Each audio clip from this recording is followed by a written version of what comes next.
On Wednesday, September 5th, the future of North American sports car auto racing was introduced to the world. The American Le Mans Series merging with Grand Am. But really, it was hugely bigger than that. This was a game-changing acquisition of assets from the Panos Motorsport Group. His selling of IMSA, the sanctioning body, the ALMS, the Road Atlanta track, and his long-term lease on the Sebring track, all purchased, bought, like tuna at a Tokyo fish market. See, that's Don Panos and Scott Atherton right there doing the deal with NASCAR Holdings.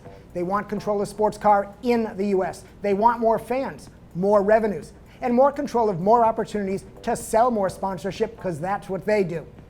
From the moment this deal was leaked, up into and including parts of the press conference, this thing has been discussed and portrayed as a merger, but really it is not. Okay, there are merger pieces in the new plan, the new management structure, the car classes, the schedule of tracks that'll make the racing, and we'll discuss all that. And we can also discuss the new name for this series, because that was not defined in the announcement press conference. So, this is the future of North American sports car auto racing. OMFG, I just realized the acronym for North American sports car auto racing is NASCAR. So we got to go gloves off with the new plan right now to figure out if that great sports car racer Charles Dickens was right. Is this the best of times, the worst of times? And Jesus Christ, he looks just like NASCAR racer Boris said.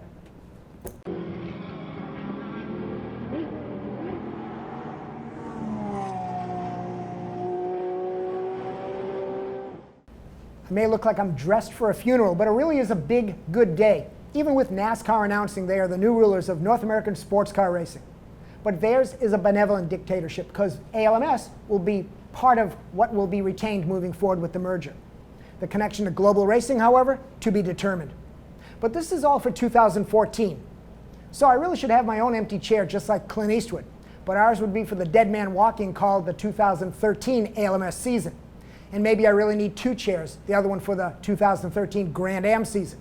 Because teams, drivers, series employees, sponsors, manufacturers, and others are all out in limbo, waiting on what to do next as this new merger decides what will happen next.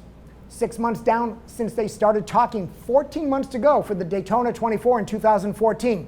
We need to know some answers. And everyone can feel good about the announcement, but it's time to make those decisions.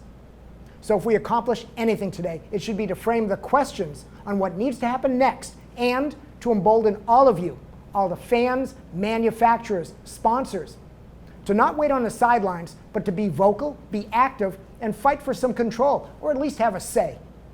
Now, when this was first announced, I really, frankly, didn't care, because I cynically said, hey, this is not about the racing. This is about a bunch of big guys making big deals for themselves. And that still may be true.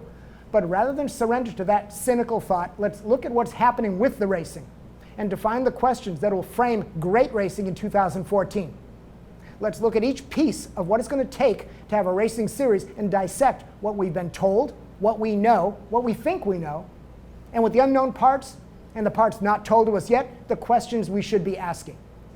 Now, my recap of what was said and not is pretty logical, and it goes something like this. Daytona prototypes will continue. They're not going to go away. Now, whether they're the top class or merge with an ALMS class is to be determined. And the LMP2 prototypes are that class of whether they'll stand alone as the fastest cars or be equalized with Daytona prototype. On the GT front, the press conference mentioned that the ALMS GT cars, GTE, will be retained, and they'll be the headliners in the GT category. ALMS Porsche GTC category will be folded into Grand Am's GT class, and they'll serve as kind of the second tier to the premier GTE cars. Maybe they'll be called GT3. Left out will be the ALMS P1 class, as I already mentioned. Too sophisticated, too much technology, not enough interest in America.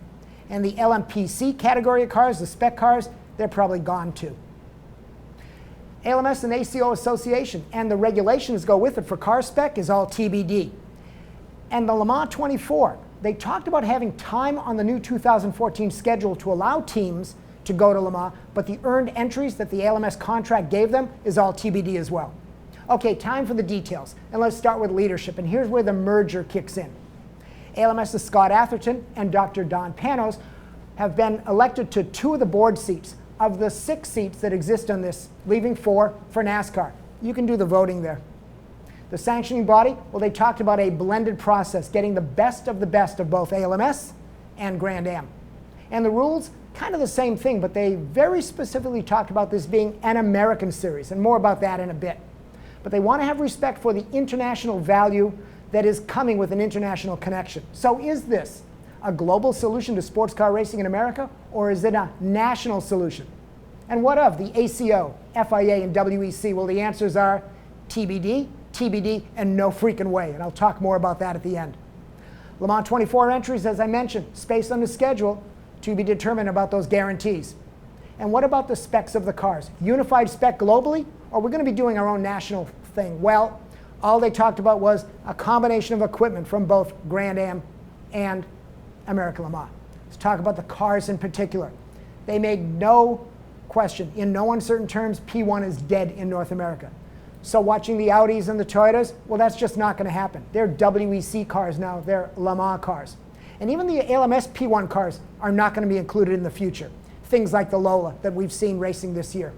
The Daytona prototypes, well, they're the stars of Grand Am. They're not going away. But where they fit in the mix of classes and categories is to be determined. But they've got new bodywork. Here are the Corvettes. New engines are coming online, including a twin-turbo EcoBoost Ford. This is Generation 3 of Daytona prototype. Generation 4 is coming in 2015, which gets us to the P2 category, the ALMS cars. They're going to continue into this new plan. And maybe the Daytona prototypes as Gen 4 will be closer in spec, so we don't have to worry about whether we're the fastest class running P2 alone or they'll be equalized with new DPs. All the cars are going to have roofs by 2014, so the P2s that are open cockpit kind of going to be going away. No hybrids in P2, but remember, Grand Am is starting that GTX class, and Mazda, for example, a big partner in this thing, have announced their turbo diesel P2 engine. LMPC, the ALMS class, dead to me. They're going away. I doubt they're going to be Daytona prototype equalized, but maybe in transition, so a bunch of teams don't have dead equipment on their hands with no value.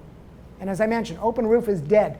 The ACO FIA rules for 2014. But what's going to happen in the US? And these cars, they run Chevy V8, so maybe there's a NASCAR momentum and connection to keep them. But I'm pretty sure they're gone. Let's talk now about the GT cars. And as I mentioned, the ALMS GTs, the big show, will remain the top tier. And Scott Atherton mentioned they're going to be running at the Daytona 24, so that should be cool to watch.